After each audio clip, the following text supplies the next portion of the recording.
তার বোনকে নুরবানিকে ওনার পায়ে ওনার স্যান্ডেল খুলে একটা ঘাড়ে পরে বাড়ি মারলো। তারপরে লোকজন জুটলো দিয়ে আমাকে যা পেটের পরে একটা লাথি মারলো। রাজশাহীতে জামায়াত ইসলামের এক কর্মীর বিরুদ্ধে জাতীয়তাবাদী মহিলা দলের 2 কর্মীকে শারীরিকভাবে লাঞ্ছিত করার অভিযোগ উঠেছে।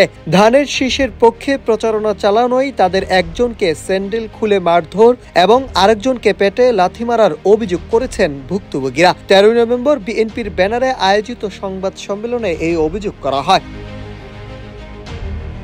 ভুক্তভোগী 2 নারী হলেন জাতীয়তাবাদী মহিলা দলের কর্মী নীলুফা ইয়াসমিন ও তার বোন নূরবানু বেগম। অভিযুক্ত জামাত কর্মীর নাম নুরুল ইসলাম। লিখিত বক্তব্যে জানানো হয়, গত 11 নভেম্বর রাজশাহী 3 আসনে বিএনপির প্রার্থী শফিকুল হকের পক্ষে প্রচারণা চালিয়ে ফেরার পথে নীলুফা ও তার বোনকে থামিয়ে জামাত কর্মী নুরুল ইসলাম তাদের জামাতের প্রার্থীর পক্ষে কাজ করার আহ্বান জানান। এতে রাজি না হলে তিনি তাদের অকথ্য ভাষায় গালাগাল করেন।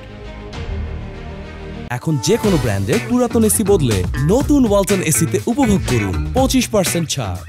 ভুক্তভোগী নীলুফা ইয়াসমিন বলেন, নুরুল ইসলাম এক পর্যায়ে স্যান্ডেল খুলে আমার বোনকে মারতে শুরু করেন এবং তার ঘাড়ে আঘাত করেন। পরে তিনি দৌড়ে এসে আমার পেটে লাথি মারেন। ঘটনার পর সেদিন রাতেই নূরবানু বেগম কাটাখালী থানায় একটি সাধারণ ডায়েরি করেন। পরদিন সংবাদ সম্মেলনে তারা অভিযুক্ত নুরুল ইসলামকে দ্রুত গ্রেফতার ও ঘটনার বিচার দাবি করেন। এ বিষয়ে বিএনপির প্রার্থী শফিকুল হক মিলন বলেন, রাজনৈতিক মতবিরোধের মধ্যে নাগরিকের নিরাপত্তা নিশ্চিত করতে হবে। কাউকে জোর করে অন্য দলের পক্ষে কাজ করতে বাধ্য করা অন্যায়। এই ঘটনায় অভিযুক্তকে ব্যবস্থা নেওয়া উচিত। অন্যদিকে অভিযুক্ত নুরুল ইসলাম অভিযোগ অস্বীকার করে বলেন, নীলুফা আগে আওয়ামী লীগের ভোট করেছে, এখন বিএনপির হয়ে কাজ করছে। এ নিয়ে তর্ক হয়েছিল, আমি শুধু একবার ধাক্কা দিয়েছি, এর বেশি কিছু নয়।